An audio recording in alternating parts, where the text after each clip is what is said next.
Hi guys, today I'm going to plant Diamantina clematis.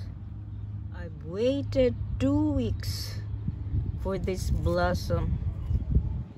Plant clematis at least a foot away from the wall or fence. So the soil is up to here, but I'm going to plant it deeper, so my soil be about 2 or 3 inches above of this soil surface here.